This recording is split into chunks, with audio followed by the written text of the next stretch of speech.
And a very good evening, everybody, and a very warm welcome to our Lyceum evening. And this is coming to you from the Paul Spiritualist Church down on the south coast of the UK. We have got a wonderful gentleman with us tonight, a gentleman who I did try to bring in person to Paul, but things didn't marry up, and that's fine. That's absolutely fine. But we have him tonight live online. The wonderful Adam Berry. Adam, good evening, sir. Good evening, Laurie, and everyone. Thank you for having me. It's a pleasure to be here.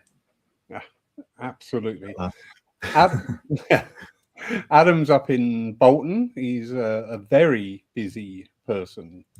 He's been working today at Horridge Church, working with private sittings to raise funds for charity calls up there. So thank you for squeezing us in as well on the same day. He's also a very good author. I have a copy of his book, which is wonderful. Also, it's getting sickening, this, isn't it? Also, he brings and produces music as well. So, how do you fit in time for everyday life, Adam? I know. I'm not much of a producer, if I'm honest. In the technical sense, I'm learning. That's all right. That's fine.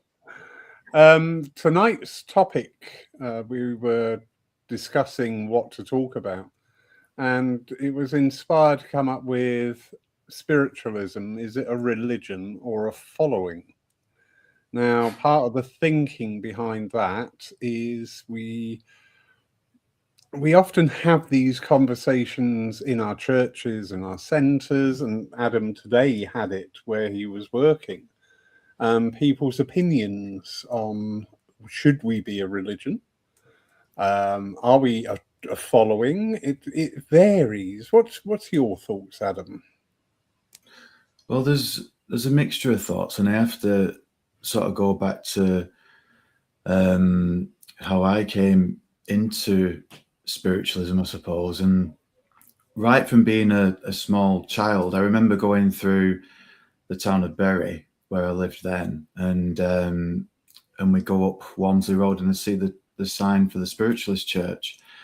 And every time I saw that sign, I always had this inquisitive thought of what goes on in there. And it was every time I saw it, and I was always drawn to the sign. And then obviously little did I know that I would be walking into that church for the first time when I was 19 years old. So I have sort of like a feeling of that there is a calling within spiritualism, and you know that the soul has that calling to understand itself, to express itself, and we find those places that will help unfold that, and whatever that may be. But obviously then we enter into a religion. So is it the calling into the religion? And when we're part of that religion, which they're all man-made in ways, it's man that puts them together, but it's it's the spirit calling, I feel. But when we go back in time, it was a movement, and obviously I feel that the religion has had to make its mark as a religion to fit into society. So we've been able to go to the cenotaph through interfaith, and it's a legally recognized religion. So it puts us in a place of being recognized through it being a religion. But there is also that debate where I've got friends that won't join spiritualism because they're adamant that it should never have been a religion, and it's a way of life, and it's they're very opposed to that, and there's very mixed views with it, and it can be whatever people feel about religion themselves. If they've been hurt by religion in the conditionings of their upbringing, and that word religion, that word God, can be very off-putting to some people that maybe have had a bad experience of it. So I think it can be the semantics of that word religion that can affect people, but I definitely feel it's a calling, and I feel like it was a calling for me to explore my spirituality, my mediumship, my creativity, and all aspects of that, and how we interact with people. So yeah, it's an interesting topic when you sent that to me. And very true. What you say there is quite correct about being represented now at the cenotaph. But one of the biggest things about becoming a recognized or authorized religion is the fact that we can actually have churches. Mm-hmm. And it was during 2020 when we started going online more and reaching out more. I was very surprised to understand that the UK, we've got churches virtually on every street corner, but there are none in Europe because it's not a recognized religion. Yeah. And that was very interesting fact, because now we are working more and more. I know you've been out teaching in Europe, the same with myself.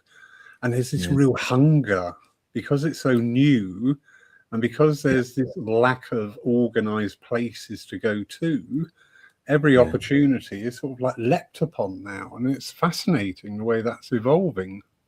Yeah, yeah, and it's like you say, along with the churches as well, that it boasts is the ministership, like other religions. So we have the minister section of the religion too. So they can be represented like other religions, and at the cenotaph. I've been involved in, I'm not a minister, but I've been involved in interfaith meetings through running Rottenstall Spiritualist Church. And you're invited to those places because it's a religion and because it's interfaith. So you're able to then express what spiritualism is. And a lot of people don't know what spiritualism is. Yeah. And in Rottenstall, it's been there since 1880, where they started off with the societies, going to people's houses and then saving up the money to buy the church. And it started off with like that. And it's surprising that in Rottenstall itself, the other religions, other different faiths had no idea of spiritualism, and it's been there for such a long time. Yeah, very true. And you touch there on the ministership within spiritualism, which is, to me, very important. Yeah. We are, I feel at times, very guilty of saying there is no death. Well, there is death. We do suffer loss. Here, I'm only speaking because it's my personal experience at Paul. Quite often, we will have people come in when the church is open and other times who are going through that bereavement journey. And the worst thing you can do is go, oh, well, it's all right, they're in a better place. Honestly, I've heard people say that and it cringes. I know. It is. I've experienced that with my mum, where someone will go, "Is she not over it yet?" Like, meaning losing a daughter, and it's like, my gosh, you'd never get over losing a child or someone that's close to you, but you learn to live with that. You may have the knowledge of the afterlife, but it doesn't stop the physical grief that you have of losing someone so close. So I think that there can be a bit of an ignorance within that. The word bereavement, we have a bereavement group and we're in the process of changing. We're going to be presenting different evenings on bereavement, but more focused. So we will be running evenings for people who have lost people through suicide, who have lost children, and different aspects of bereavement, because that enables that oneness within the group. Yeah. Because every bereavement, mother, father, sister, brother, everyone is totally different. Animal, they're all different. But it's just been recognized that there is this potential there to run these focus groups, also with people living with terminal diagnosis, because that's this weird bereavement. They're going to die. Yeah. Unless, that is still a big form of a bereavement going on. Yeah. So, Yeah. it's very wonderful that we can demonstrate the survival of the personality beyond death. Yeah. That's one thing. That does not take away the pain. No. That does not remove the worry, the upset, the concern, the sorrow, and the sheer pits of despair that I've seen people descend into. And this is where the religion side sometimes comes in more, that because it is a religion, there's that little switch in people's thinking of going, oh, I'll go to the church. Yeah.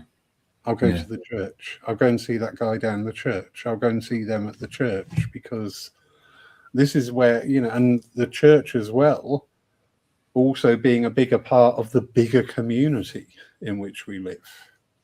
Yeah. Yeah. And it's bereavement usually that brings people into the churches, other than an investigation to learn more, or to be inquisitive about what's going on.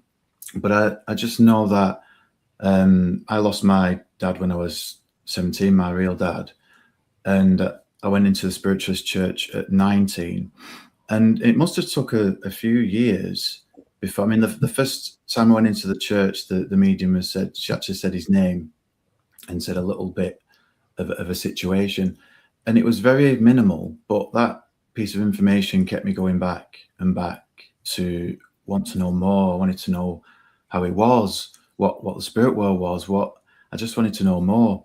And it's probably about 4 or 5 years later, I get a message from him that was probably the clearest that I'd had. And I remember my best friend, she was sat next to me and she was crying. You've got this message, and I was really moved by it. But I really felt like I've been coming for this message, but I'd got involved with healing. I've got involved with awareness. I got involved with looking more into spiritualism. So I realized at that point it had become more than just this message that I was waiting to have from my dad. It became the calling, and what I learned, and it was that what had led me to that point was the bereavement and inquisitiveness as well. So yeah, I think it's and within the religion as well, there is a structure that people can follow. So I think that is a I mean, obviously it was the 7 principles with me, and that gave sort of like a foundation. I found that I was looking at those principles. At first, they were just words and just sentences, and then as time goes on, I'm thinking, oh, I've just done this in my life, and that relates to number 5, personal responsibility, and I've just done this, and so I was learning to experience the principles, and again that become more apparent in my own personal development and spiritual development. But then, if it wasn't a religion, maybe would then that those principles would form the foundation of the religion, is the philosophy, and it makes you wonder if it hadn't have been formed, would those principles have been there in the way that they are? And yeah, I just think there's the calling, and then there's the structure that will lead. And some people can be defiant against structure and organizations and establishments, and some people will just conform to it. Some people will be part of it and flourish within it as well. And it depends what the makeup of the people are. But for me, it really helped me. It really, it wasn't a problem to me that it was a religion, because it was the religion for me that was the closest to my truth of what I believe. So within that, there was I've got no qualms in saying that I am a spiritualist and spiritualism is my religion. But I know that some people feel differently to that. Yeah, maybe not say that when you're in the hospital filling out the forms. Well, yeah, that's yeah. It's that's the thing. There's still a bit of a stigma, isn't there? Yes, yeah, there is this nervousness, and this is part of the title for tonight. Is it a religion or a following?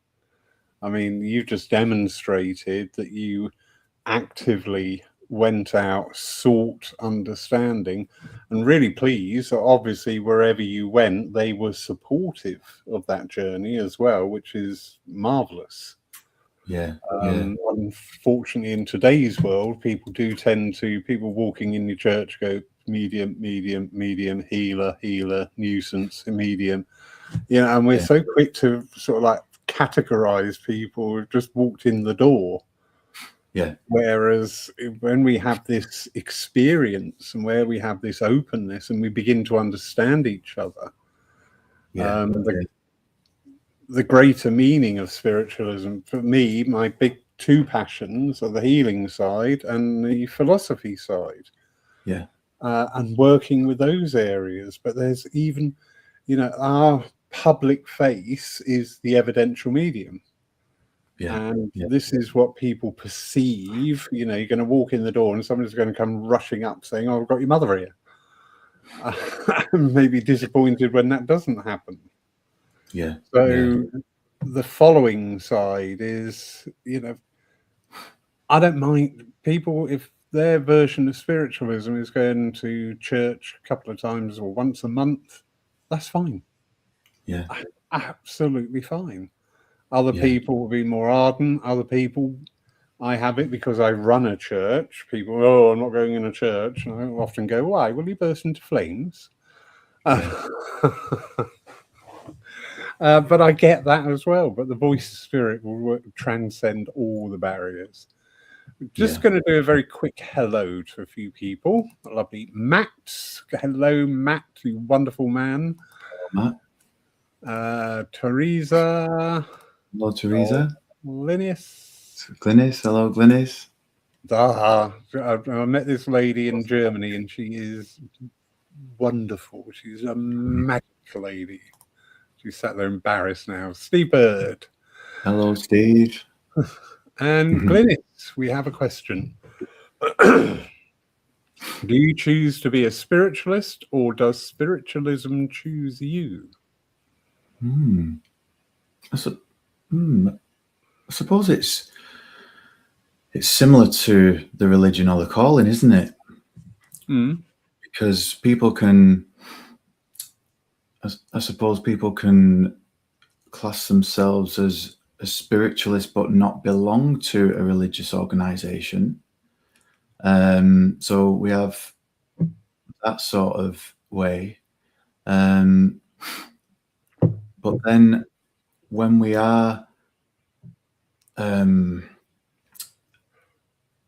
part of spiritualism, then obviously being the spiritualist is it's the calling again to the religion. It's the calling again to spiritualism. So is spiritualism part of this umbrella that you are drawn to be part of to make the differences and the changes within that? And is it, spirit influenced to be directed into those particular places? Because there's people that there's mediums and philosophers and spiritual people, spiritists. There's all different types of mediumship, and do they go to the places where they're needed? You'll get people that work in work in men's clubs, and some people that would work in churches wouldn't work in those places, or but it's needed in those places. So does that still amount to them having a calling to do that just because they work in different places? Because we need those people to bring spirit to those places as well. Yep, very true. Sorry, I just got distracted slightly there. My thought on that. Thank you, Glynis, for putting that question in. What is the definition of a spiritualist? Because we understand, if you're C of E, if you're Catholic, Jewish, Buddhist, the list is endless. You understand these core tenets of what they're about. Yeah. What is the core tenet of a spiritualist? What are we about? Ooh, have I started something here? Yeah. Well, it is. It's a difficult one in the box of religion, because there's different denominations of spiritualism. There's SNU spiritualism. There's Greater World Christian spiritualists, and with slightly different principles and things. So, does that make them less of a spiritualist than the other? No, it doesn't. But but to accept certain principles, you're then termed a spiritualist. But are you not a spiritualist if you believe in the afterlife, believe in the philosophy, believe in healing, but without that bracket of being a spiritualist? But you're still part of spiritualism as well, because you are working in the ethics and the moral compass of within spiritualism. So it is a really good question, that, because I think that the denominations of spiritualism that we have, each one of those denominations will class themselves as spiritualists. Yes. And so it's under the umbrella of spiritualism. So it's quite same with Christianity, isn't it? There's different denominations of Christianity. Yeah, very true. See what you've done, Glynis? Are you proud of yourself? Good question. Yeah. Because, in this day and age, we have also within that umbrella is spirituality. Yeah. And we have many other forms opening that have been around for a while, but they seem to be more prominent now. My version is if it makes you feel good, and if it's not encouraging harm or untoward action against others, then whatever it is good. Yeah. If your idea of getting up at dawn and running down the beach and banging a drum is your version of your religion, and that's fine. If you're on the shamanic path, I find the shamanic path fascinating. But there are so many different areas that people can express spirituality. Yeah. But we here are spiritualists because we are in spiritualism, and this is not bringing in a divide. Yeah. This is actually just stating, going, well, this is where we come from, this is where we're going to, this is what we understand, and this is what we've yet to learn. Yeah. And I think as well, what I've noticed over time is that people will define themselves as a spiritualist, but not knowing what spiritualism is. So that, and I think the term spiritual and spiritualist gets confused. Yes. And it's just tapping into what you said, because it's like, I've got a friend who I've known for years, and we were sort of like developing together, and then we sort of lost contact for a few years, and I was asked to do a talk about spiritualism, but their definition of that was wanting me to talk about crystals and different things like that, which isn't that, and crystals and Reiki and things, and they are things that I have been involved with over time, and on my pathway, but it's not what I do, and it's not spiritualism. So they are within their own fields, so to speak, and their own expertise that I'm not an expert of. But I could talk about spiritualism, but that's not what they wanted. But it was under the umbrella of spiritualism that they wanted me to do this talk, you see. So I had to explain, but they would go around and say they were spiritualists. So it is interesting, and it's knowledge and understanding of it, isn't it? And I suppose if you don't venture into the religion of it, where all the information is that you can study more and you can get more involved in, then you're not going to know. You're going to just have this perception of what spiritualism is, a perception of what a spiritualist is, probably defining yourself as spiritual and spirituality, when it is a different thing, even though it does encompass spirituality within spiritualism, but on the soul and spirit level and philosophical level. And that underpins the need for good programs of education and the opportunities for education.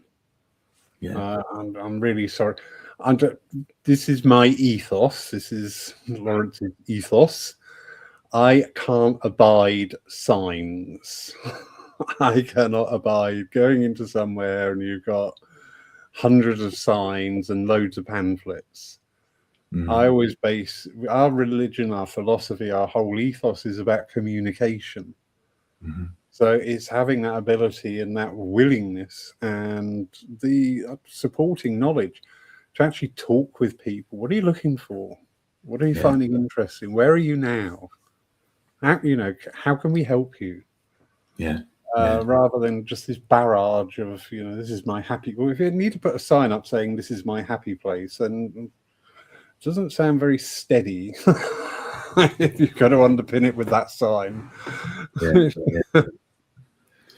But the education side, and again, not trying to turn everybody into an evidential medium first go.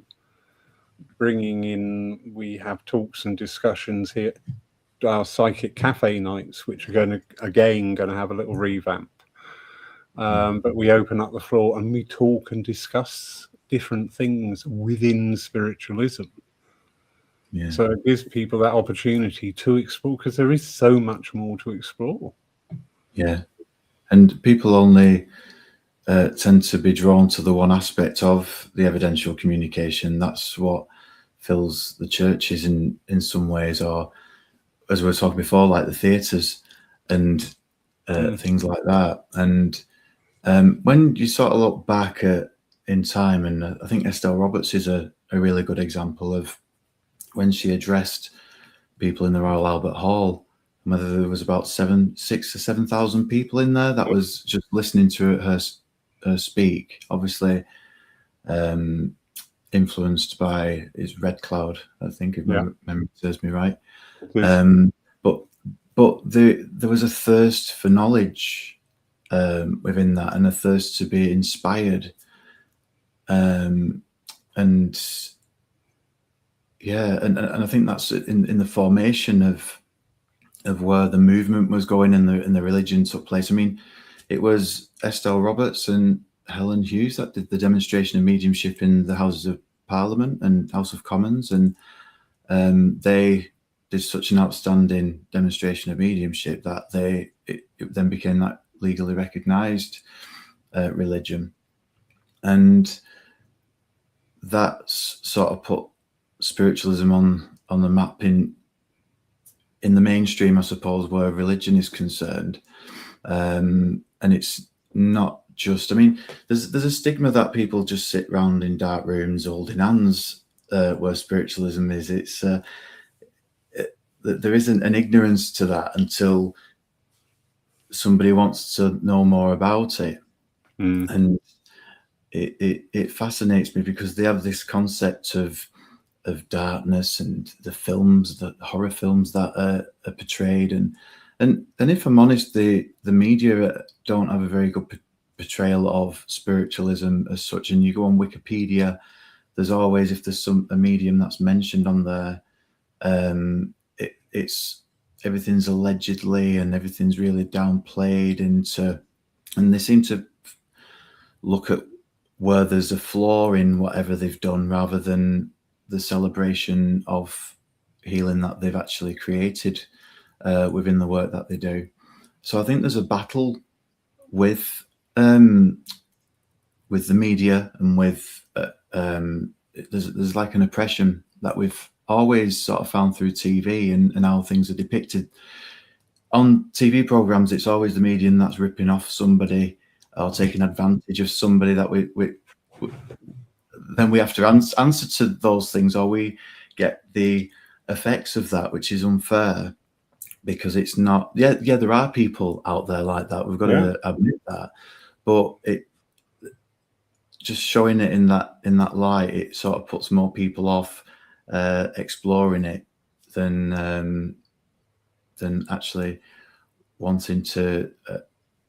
It's just not in a good light, and I just feel that if it wasn't a religion, I feel that we would be even more downtrodden, because I think the religious part of it actually gives us some place in the world, and so there's like the pros and the cons of it. Some people are just against the man-made religion as such, but then you've got to look at we've got a place in the world that is it's recognized, and it puts us on an evil playing field, so to speak, with other religions, where our leaders can go and meet the other leaders of the other faiths and educate them as the interfaith sort of groups and things. Have people from the churches that can go and do the same thing on their level too. So I don't think we would have had that if it wasn't a religion. Yeah, that's very true. I think we would by now devolved into just a novelty, a little sideshow, because being now a religion, it actually gives us something to aim for. Yeah. We are aware we are a religion, so it does, and certainly keeps me on my toes, that this is a religious institution. This is what's going on, not to browbeat people with, but it gives myself and people here in the church something to go for. There is this bringing in of a standard almost. Yeah. Got a question here. TC Kendall. Good evening, TC. How do you manage people who come to spiritualism believing in evil spirits? See, there's a my view on it may differ from other people, but just in my experience, I've never experienced evil spirits. So I was talking to Laurie just before we came onto here, and I had somebody come to my door who was desperate. It was like 9:20 on a Sunday morning that she came, and I answered the door, and she was asking me if I was a spiritualist. I said yeah. She's seen my website, but she says, I need your help. I need you to come round to my house. There's things going on there. And there was indications with what she was saying that I felt there was some issues there with just with the conduct and the irrationality. And I did. I got dressed and I made the time to speak with her. Now, this wasn't about communication from the spirit world. This wasn't about she probably came to me for a reading as such on my door, but she wanted help.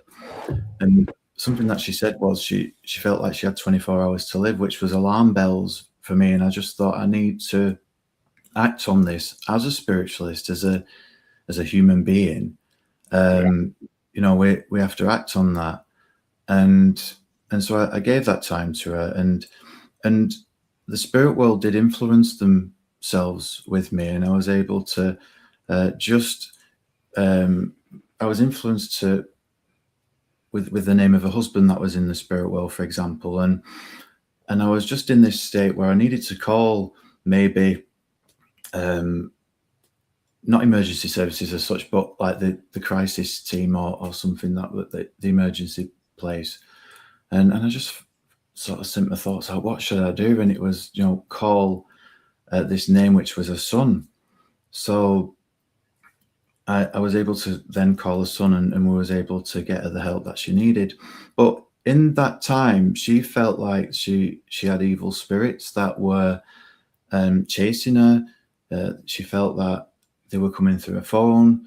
She was getting messages through social media and things. So I just had to sort of explain to her in a way that this is my perception and understanding, that I've never experienced any evil spirits. I've experienced personalities that weren't very nice here on earth when they were here, but the reason why they were coming was because it was love for the person that they wanted to speak to. So no matter what person they was going through some sort of a evolvement, that eternal progress that is open to them, and they was coming with love, and it was so my experience of evil spirits, I've not had them. I've experienced bad feelings, but that is to do with whatever may have gone on in a room, or like the fabric of the bricks. There could have been something bad that's gone on, and I think sometimes people can get confused with that in some ways, where they feel something bad, but it's not necessarily, it's the spirit world. It's just the feeling of that room, or feeling of something, because I think we can automatically think as well when we have fear. I mean, there was a story that Mavis told me, my mentor Mavis Patilla, and it was about her being called to a house that had activity going on in there, and she was the last person to be called. They'd had the priest in and everything before she'd gone there, and but she was, and she says, like, probably 8 or 9 times out of 10, it's the energy of the people that are actually creating these happenings. And what that does, then the fear feeds that energy, which creates more and more. So and because if they don't know anything about it, then it just brings more fear, and it feeds it, and just feeds it, and they think something is actually attached to them, or they can start thinking all sorts of things. But Mavis actually communicated with this spirit communicator in this house, and it was a gentleman, and they led her up into a child's bedroom. I think the child was about 11 years old, and they sort of like not instructed, but guided her to the top of a wardrobe. And when they went into this wardrobe, there was like drug paraphernalia, and this child had been either bullied or coaxed into selling drugs at school. So this spirit communicator, the spirit person, actually, this is how it was explained to us, actually liked this family and wanted to help them with this. So they felt, so in the way when a plate was coming off the wall, or there was something happening, the family are absolutely scared to death, which you would be when you don't know what's going on. But there was actually drawing attention to this situation with their child that was going on. And once that was sort of resolved and taken care of, then it was nothing else happened after that. So it was just a good example. And I know with Mavis, she never had experienced, she was like 50 years plus a medium and never experienced that. So I think sometimes it can be what our perception is, our conditioning is of things, but I'm not saying that or limiting anybody else's experience of that. I'm just saying that that's not my experience or my knowledge and what resonates with me. So it's so that's my take on it, which is probably not even answered the question, has it? No, it's very good, very informative. Love it. You said there perfectly. It's fear, and fear feeds. And this is something not only comes out in situations where they believe something bad is about them, because don't forget, I often come across happenings going on are results of psychic activity. Yeah. Because we are all psychic. Yeah. I can go to, there's a couple of areas nearby here that if you gave me a house there, I wouldn't live there because I just don't like the area. There's something there that doesn't resonate with you. When we start to understand and investigate these things, we start to remove that fear. Mm-hmm. Because the fear is the key, the trigger. You know, oh, whenever I go in there, I'm sick. There must be something bad in there. Yeah, there's something. And we're creating that straight off. We're feeding that fire. Yeah. So a lot of these things are results of psychic activity, not always the spiritual. There is also, and my mind's just gone wandering out of the door here, the Hollywood factor. You know, everybody. I sat and watched The Conjuring again the other week, and I wish I hadn't because I went to bed and I thought, I want to go shut my eyes.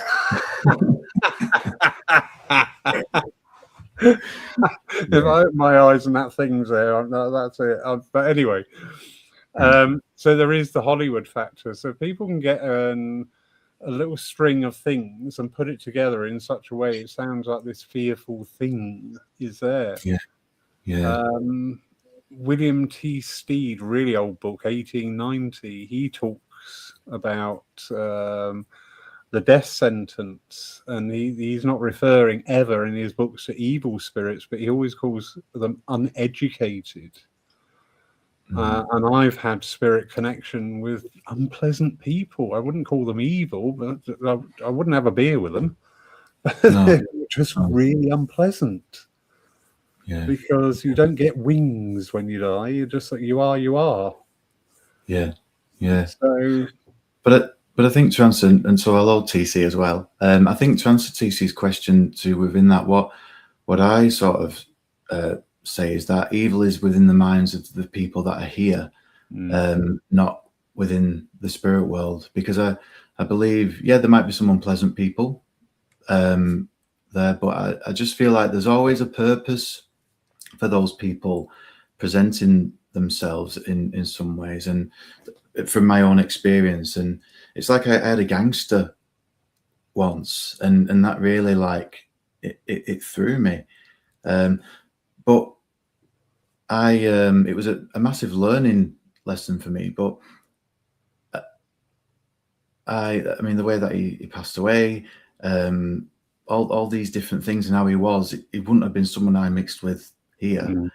And really, I would just avoid and wouldn't want to know about. However, he come for the love of his daughter, who he was apologizing to for not being in the life since she was 3 years old. So there was this love and remorse for the things that he did, but it still didn't take away the things that he had done.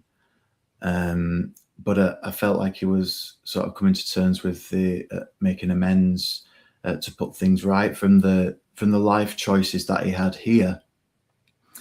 And I think there's lots of experiences, but when someone goes to the spirit world, from my perspective and what I've learned about, is this: we have a choice to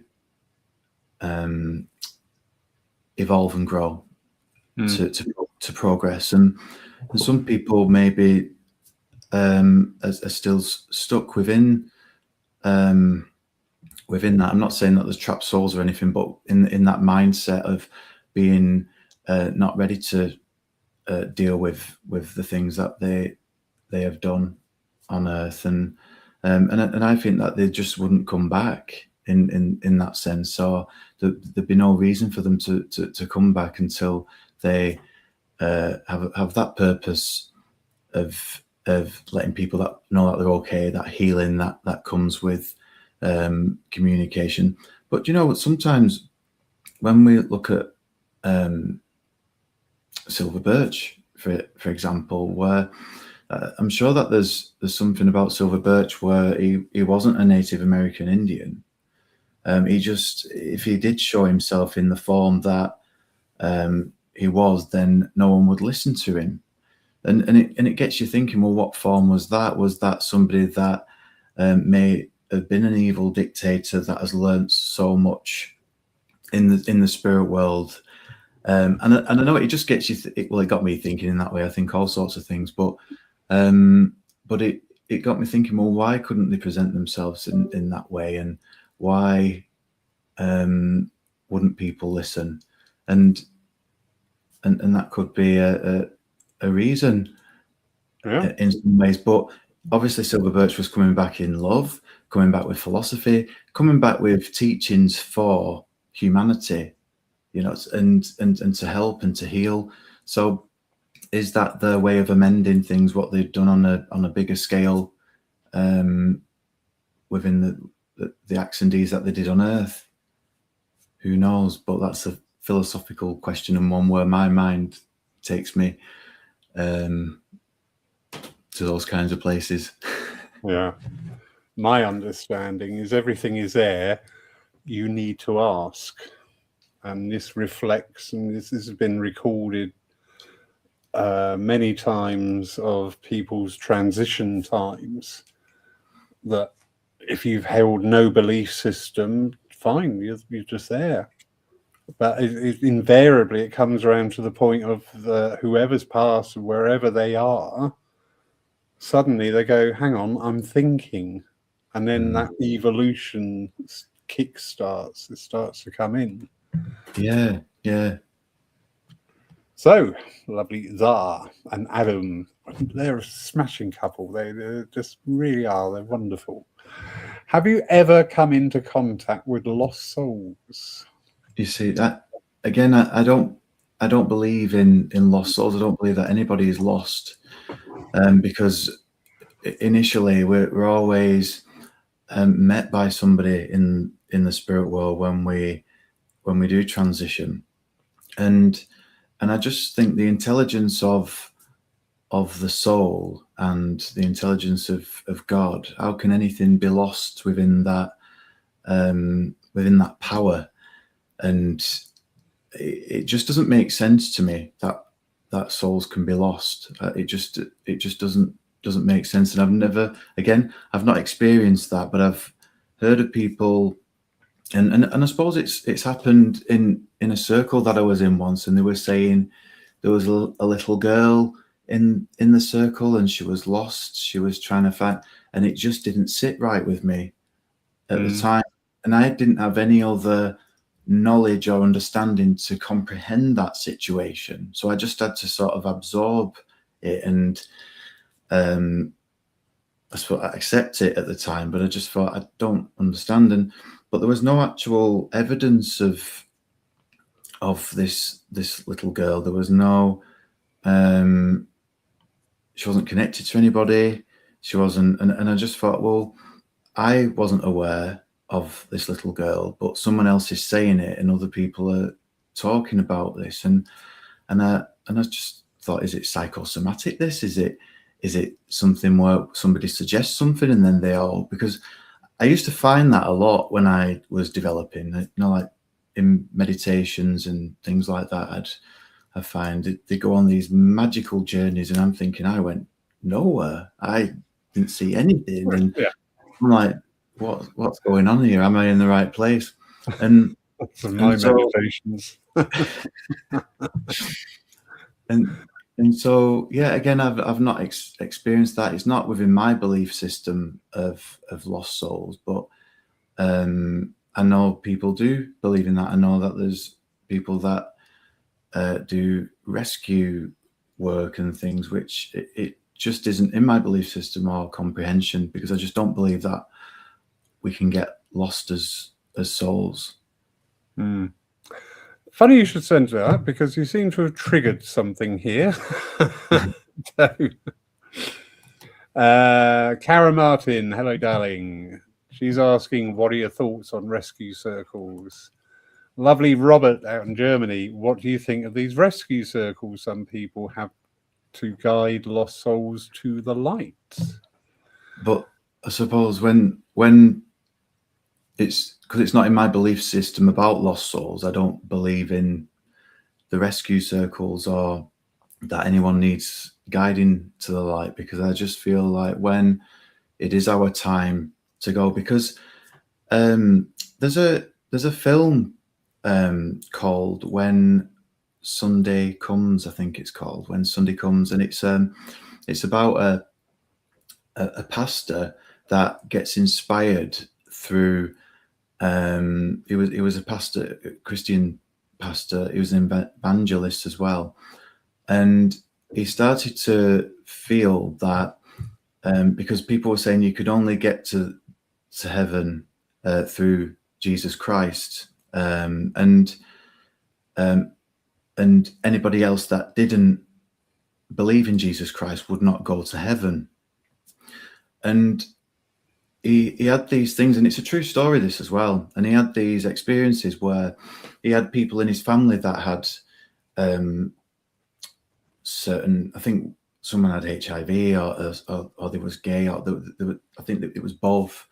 And they thought they weren't going to go to heaven because of who they were.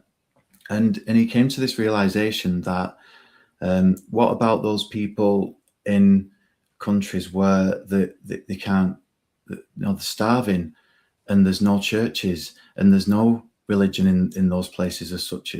Are all those people that are in poor health and all these horrible things that happen in third world countries, are they not gonna go to heaven? And his whole philosophy changed into the way that that everyone was accepted. Everyone didn't have to have this, and very much it just related to what I believe as a spiritualist, that we all have that that opportunity. We're all met by the loved ones that have gone before us. I believe that they gather when they know before we do. Our soul knows when it will pass, but sometimes it can take our conscious mind some time to catch up with it. But I believe, and I have experienced the gathering of when someone is passing away. I've experienced that. So for them to experience that and to be met by those loved ones, and there is an individual journey of that soul.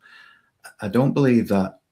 I just don't believe that they can be lost. And the reason why I brought that film in is because some people will, in that mindset. I mean, he lost his whole congregation because of his new philosophy.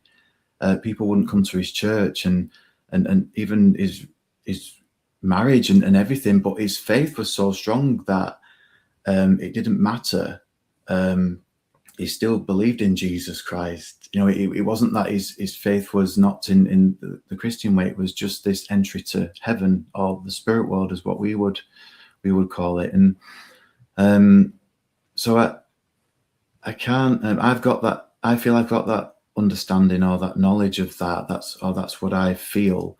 So I can't understand how we could get lost from there with so much love. And some people can choose to be in places. I believe that they can choose, but I believe it's the choice of that spirit person. Not that they're lost. And again, when we look at the depiction of lost souls and we look at the psychic energy, the memories of the buildings, yeah, we can pick up at the history of somebody in that building, but it's not necessarily that it's a live, it's an interactive spirit. It's not, it's a memory. Doesn't And demonstrate intelligence. Yeah, there's no intelligence behind it, but Yeah. someone could think, well, this is a little girl. This is a little girl that's crying. Well, there could be a memory of that little girl. But it's not happening now, but it's just a memory. And so, yeah, I don't believe we need to guide people to the light. I think we are of the light as we are living our human life as well. And I just believe that when we do transition to the spirit world, it is the brightest light we can imagine. And I just don't, it's just not in my comprehension. And I know other people think differently. But I just, so if I don't get the concepts of lost souls, I couldn't get the concept of rescue circles either. But that's my opinion and experience. Yeah. I think, again, we become a victim of the language used, because we have lost souls. We have earthbound souls. Yeah. And all this wordage is designed to bring out that protective side of us. Yeah. That we want to help. We want to help because they're lost. Yeah. Oh, they're earthbound. Oh, you know. I truly believe that there are many instances where people just don't want to move on. Yeah. Albert Best, in one of his books, talks about somebody who was sat on top of a bus. Yeah. And every time he got on the bus, this guy was sat there, and he went and spoke to him. He said, "You do realise, you have died?" He went, "I'm going to work," because that's what he did. And then one day he just turned around and said, "Oh, I don't need to be here," and gone. Yeah. So, our wordage of lost and earthbound, and it brings out that want to help, energy in us. As I say, I'm pretty sure some people. I'm going to haunt here when I'm gone. I ain't going anywhere. I'm going to be down here throwing the chairs about. That'll teach them.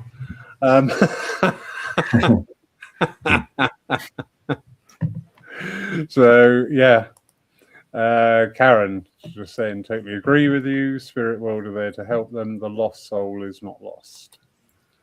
Deborah Lynn, good evening. Hi Adam, maybe when we cross over, spirit people of like-minded constructs are grouped together. Maybe counsellors do their best to deconstruct what people have taken a lifetime of beliefs, i.e. hell. Yeah. I feel, Deborah, I feel within that maybe the, I'm trying to think, I'm sure there was something in an Arthur Finlay book, and I don't know if it's On the Edge of the Etheric or The Rock of Truth, but there was someone that took time to adjust to something in the spirit world because of the indoctrinated beliefs of going to hell. So yeah, there's I've read that. Whether I believe it, I'm not sure, but I do give a lot of I put Arthur Finlay's books up here with the evidence and the experiences that he did have, and the way that he did them. But yeah, I think there's a mindset. It's like I was told, and I don't know this, but my real dad had schizophrenia, and because he didn't come through for so long, people were saying that he was in like the halls of healing, to be able to communicate. And you know what? I don't know whether that would be the case or not, but what I do know is that he presented himself 6 years later clearer than the bits that he was trying to express before that. So whether there is something in that, in the clarity of mind, because I do believe that this physical body, the brain, the neurons, and all that is this physical life, and when that physical body is gone, there is no concept of that anymore. It's just the soul and the essence of that person, the personality, but all the restrictions or illness from what the brain caused, I believe has gone. So where people couldn't walk or was disabled here, they're not anymore. They're in this freedom, because it's the physical that restraints within that. So there is a thought process of that, and sort of philosophical, and really I don't know. I'm probably still investigating what was said to me about that. It would make sense in the timeline, or was it that I wasn't ready to receive this message until this certain time, where I fully receptive to it, for it to have that impact, that this was more than just me getting this message? If I'd have got it earlier, would I have had that epiphany of the calling that I felt to the religion? And that's a very interesting area of the communication between passing, because there is the healing, obviously, for the spirit side, but we should never overlook our own healing. Yeah. We should never, and I'm sure you've had this with private sittings. People want one person. Yeah. And they're just not there. But you can tell that grief energy is still so strong. Yeah. That any communication is only going to delay that grieving process. Yeah. Yeah. Not going to do any good. There's a book, Chico Xavier, Between Heaven and Earth, going back to the earlier topic, and he talks there and he postulates of homes physically on the earth where mediums live and spirits congregate to assist in the passing of others. I found that a fascinating thought. Yeah. That's, nothing's lost. It's all looked after. How wonderful. Yeah. Adam, the time has flown by. That was quick, wasn't it? It was a very quick hour. Yes. And very wonderful. Mountains of knowledge you got there, my friend. Absolutely. I love it when people have got this understanding and abilities to communicate and pass that knowledge on. That is such a gift. So well done.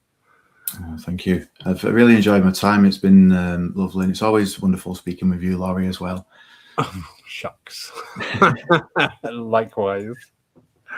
Thank you, everybody, for being here tonight. It's all change here at Paul. There will be no live service tomorrow. That's at the medium's request, and that's absolutely fine. Then we are closed, so the Sunday following, the church will be closed because we're having a new platform being built, all singing, all dancing. How wonderful. New streaming gear, so lots going on. Keep up to date on our website and also with our social media. Adam, would you like to share details of your website? Yeah, it's just adamberrymedium.com.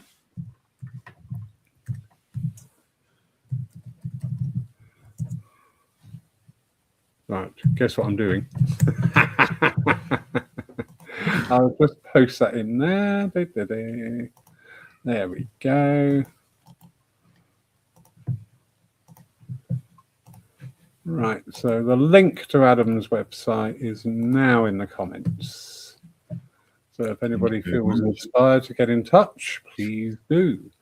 But yes, thank you, everybody, for your comments, bringing in. It was a very informative hour and very pleasant hour. Thank you, Adam. Thank you, Laurie, and thank you, everybody, for joining us. All right. And good night, everybody. Thank you. Good night.